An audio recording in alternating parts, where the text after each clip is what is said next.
Sur la route des Indes et des épices, il y a eu l'île de France.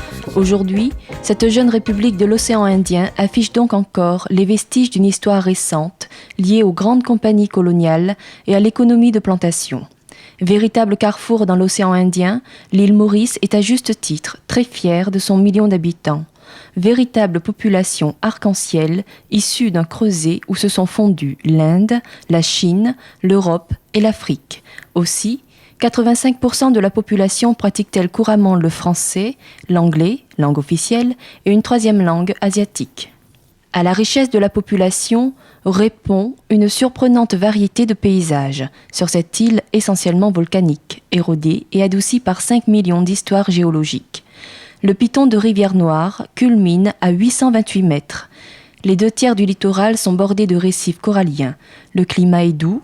Le tout a créé un cadre naturel, exceptionnel, véritable carte postale de l'île tropicale. Ce capital touristique a été judicieusement exploité et Maurice, avec plus de 400 000 amateurs d'exotisme par an, est aujourd'hui une destination mondialement connue et appréciée.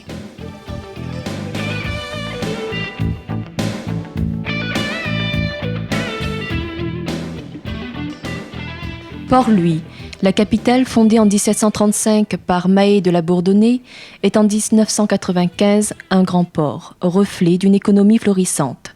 La zone franche en est le fleuron. Avec moins de 2% de chômage, Maurice est un véritable petit dragon économique. Mais la modernité des zones offshore ne doit pas faire oublier un passé étroitement lié à la monoculture de la canne. Tout le paysage rural dans les plaines intérieures reste encore dominé par l'activité sucrière. La production de sucre est encore un pivot de l'économie.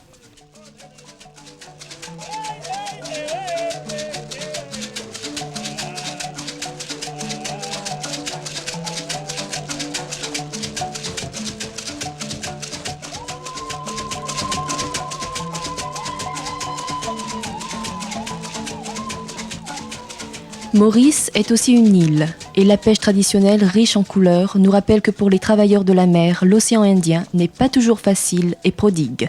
Qu'à cela ne tienne, à défaut de poissons, il y aura toujours des légumes, et sur les petits marchés, la fête est quotidienne.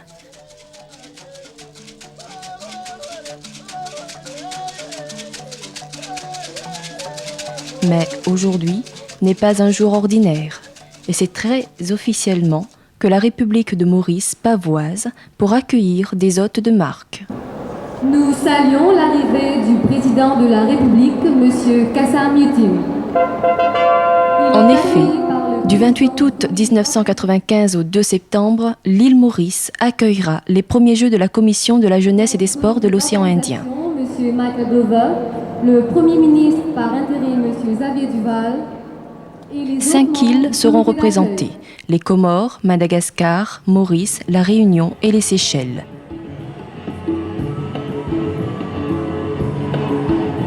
L'événement est important et sa dimension internationale.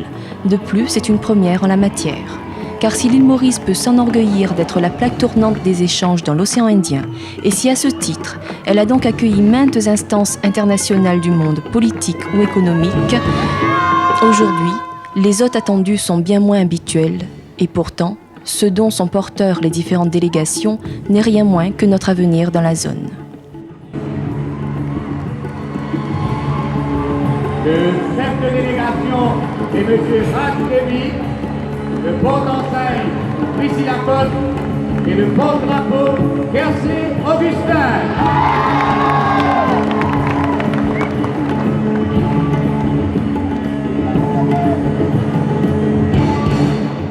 Je proclame l'ouverture des premiers Jeux de la CJSOI. Que la fraternité et la sportivité réunissent les jeunes des îles de l'océan Indien.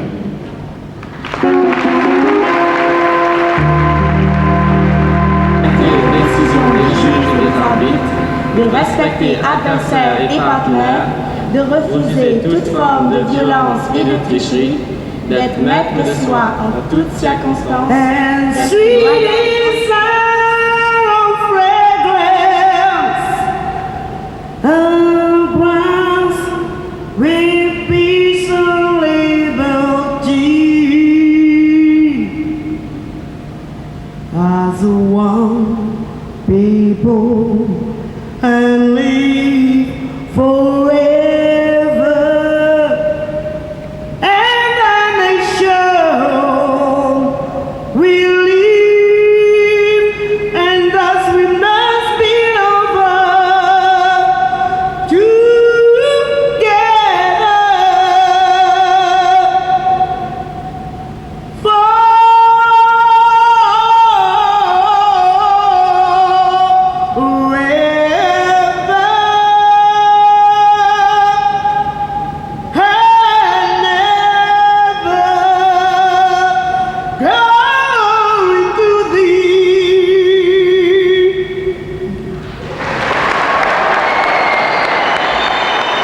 Après ces moments d'une intense solennité, la fête était officiellement ouverte et très vite battait son plein.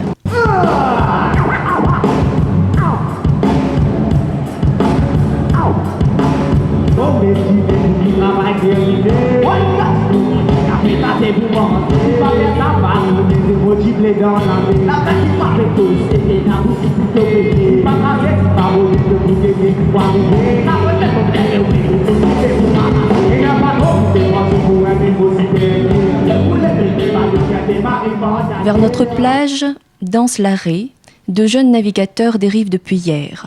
Leurs voiles ne sont pas gonflées par le souffle de conquête qui menait naguère les vaisseaux jusqu'à nos rives, ni par l'envie de connaître des terres exotiques. Nos visiteurs ont été amenés jusqu'à nous par un vent d'amitié.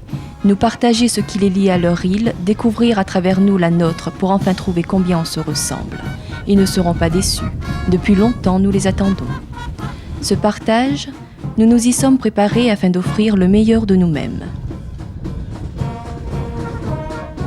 Ainsi s'exprimait la représentante de Maurice en guise de bienvenue.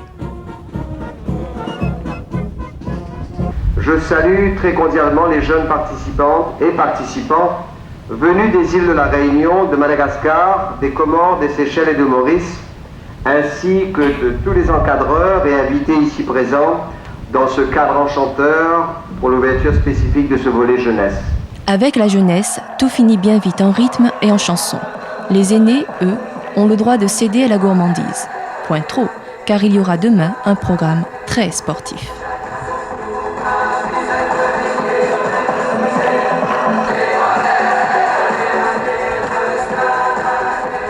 Au menu du programme sportif de ces Jeux, 5 disciplines. Athlétisme, football, badminton, volleyball et natation. Dans le plus pur esprit de l'olympisme, l'essentiel, bien sûr, sera de participer. Et les plus belles victoires, celles conquises dans le dépassement de soi. Les performances et les classements viendront ensuite dans un climat de saine et fraternelle émulation. Cela à l'image des futures batailles qu'il faudra livrer ensemble pour assurer à tous l'harmonie, le bien-être et la paix dans l'océan Indien. En ce sens, si la femme est aussi l'avenir de l'homme, la forte participation féminine et leur performance devraient nous rassurer pour demain. Au palmarès des délégations dans cette discipline, il conviendra de souligner les bonnes performances des Mauriciennes, le courage des Malgaches et leur domination dans les épreuves de fond, et la nette progression des Seychellois dans bien des tableaux, le vivier des Comores prometteur de belles empoignades à venir, et un léger retrait de l'athlétisme réunionnais que nous souhaitons que conjoncturel et très passager.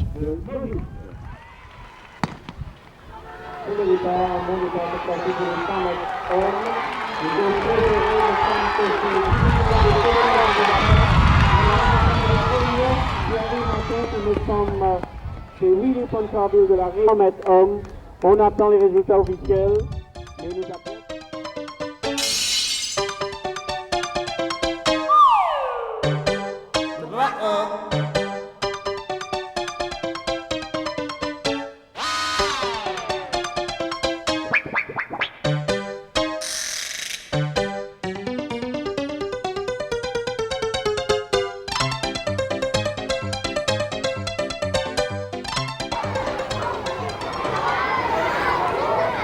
Gonflées à bloc, les 5 équipes de football ont entamé ce tournoi sans concession aucune. La ferveur du public confirme que c'est encore le sport roi dans la zone. Tout comme au niveau mondial, dans ce tournoi, il n'y avait plus de petites équipes et de grands favoris. Tous les pronostiqueurs ont été pris à contre-pied. Et la grande surprise restera l'excellent parcours de l'équipe des Comores, qui a su neutraliser notamment l'équipe réunionnaise donnée favorite. Le niveau technique est globalement en hausse dans la zone, mais c'est surtout le fair play et la correction dans les échanges qu'il convient de souligner avec plaisir. La finale entre Madagascar et Maurice fut particulièrement dense.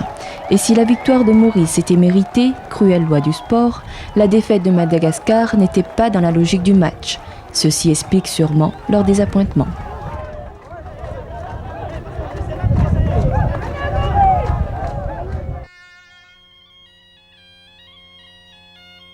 Indéniablement, il y a quelque chose de très british dans cette discipline, et il sera difficile d'inquiéter les Mauriciens dans leur précaré. Toutes les délégations le savent bien. Mais cela n'enlèvera rien à leur pugnacité, bien au contraire.